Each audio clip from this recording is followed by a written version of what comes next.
पूर्व मुख्यमंत्री और आदरणीय कमलनाथ जी को लेकर जो जानकारियां, सूचनाएं या खबरें बन रही है,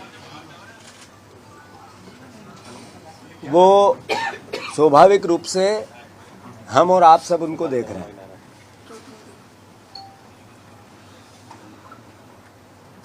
सत्तर के दशक में दो भाइयों की जोड़ी बहुत फेमस हुई थी। उसमें एक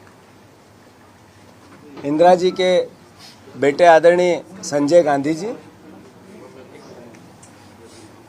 और कमलनाथ जी। तब से लेके आज तक कांग्रेस पार्टी की विचारधारा और सोनिया गांधी जी, राहुल गांधी जी, इंदिरा गांधी जी, राजीव गांधी जी, सबके साथ एक परिवार जैसा व्यवहार, अपनत्व और भरोसे की भावना अगर कहीं देखने को मिलती है तो इसी दो परिवारों के बीच उस केमिस्ट्री को पूरे देश ने और हम सब ने देखा है। साथियों, 80 में जब पहली बार कमलनाथ जी चुनाव लड़े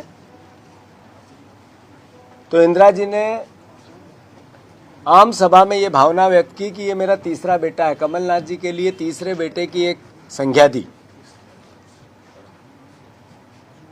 उससे आगे बढ़कर इस 45 साल की यात्रा में, राजनीतिक यात्रा में कमलनाथ जी की पिछले 7 साल से वो मध्य प्रदेश की कांग्रेस पार्टी के मुखिया के तौर पे हम सब कांग्रेस के कार्यकर्ताओं के साथ कंधे से कंधा मिलाकर हर परिस्थिति में सुख में, अच्छे में और बुरे में पूरी दृढ़ता से कांग्रेस के विचार को आत्मसात करके विपक्ष की भूमिका निभाते हुए निडरता से अपना कार्य करते रहे।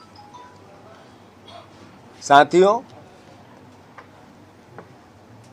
मुझे ज्ञात है वो पल, वो समय जब सिंधिया जी ने कांग्रेस पार्टी की सरकार गिराई थी।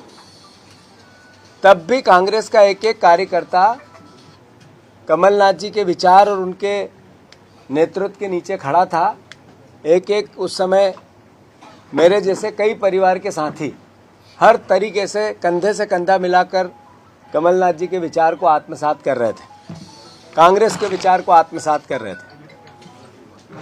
अंतोगत्वा मैं आप सबसे अनुरोध करना चाहता हूं, जो खबरें हैं निराधार है। कोई किसी प्रकार की वो भावना, कभी सपने में आप सोच सकते हो कि इंदिरा जी का तीसरा बेटा कांग्रेस छोड़ सकता है? कभी सपने में भी ये विचार आ सकता है कि अभी 2 महीने पहले जिनके नेतृत्व में हमने चुनाव लड़ाए कि कांग्रेस का कार्यकर्ता अपनी जान लड़ाकर उनको मुख्यमंत्री बनाने के लिए अपना सब कुछ निछावर करता रहा, क्या उनको छोड़ने की बात कमलनाथ जी कर सकते हैं? कभी सपने में भी आप सोच सकते हैं कि जब सिंधिया जी जा रहे थे, सरकार गिरा रहे थे, तब हमारे जैसे लोग पुलिस के और उनके गुंडों के डंडे खा रहे थे कमलनाथ जी को मुख्यमंत्री बनाने के लिए जगह जगह, वो हमें छोड़ के जा सकते हैं? कांग्रेस पार्टी को छोड़ के जा सकते हैं? मैं फिर से,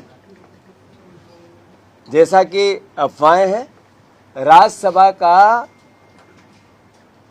चुनाव में अशोक सिंह जी का नाम कांग्रेस पार्टी में आदरणीय कमलनाथ जी ने प्रस्तावित किया था और उसी के आधार पर हम सब विधायकों ने भी किया था, हमारे पूरे नेतृत्व ने एक साथ मिलकर किया था और सर्वसम्मति से अशोक सिंह जी को राज्यसभा भेजा गया। और यही कारण है कि वो एकमात्र कांग्रेस के उम्मीदवार आप सबके बीच में।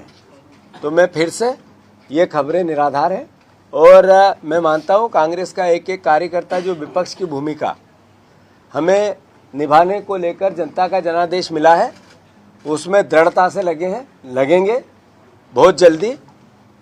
जो कांग्रेस पार्टी ने मिनिमम सपोर्ट प्राइस किसानों की लागू की है, जो सपोर्ट प्राइस किसानों की भावना उनके अधिकार क्षेत्र में गारंटी के रूप में दी है, मिनिमम सपोर्ट प्राइस एक गारंटी है, इसकी भावना कांग्रेस पार्टी ने व्यक्त की है। इसके कार्यक्रम जारी हो रहे हैं और मैं मानता हूं कि सभी परिवार के यहाँ उपस्थित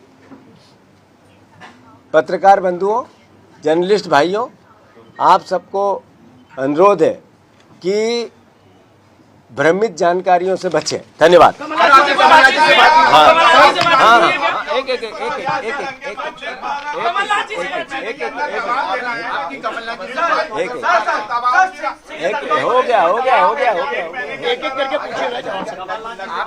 हो गया आखिरी में मेरी कमलनाथ जी से आज सुबह भी बात हुई, कल रात को भी हुई, और जो मैं बातें आपसे कर रहा हूं, मैं मानता हूं कि उस कांग्रेस के प्राचीन विचारधारा के इतिहास के मद्देनजर कर रहा हूं जिसको कमलनाथ जी ने आत्मसात किया था। धन्यवाद। बाकी बातें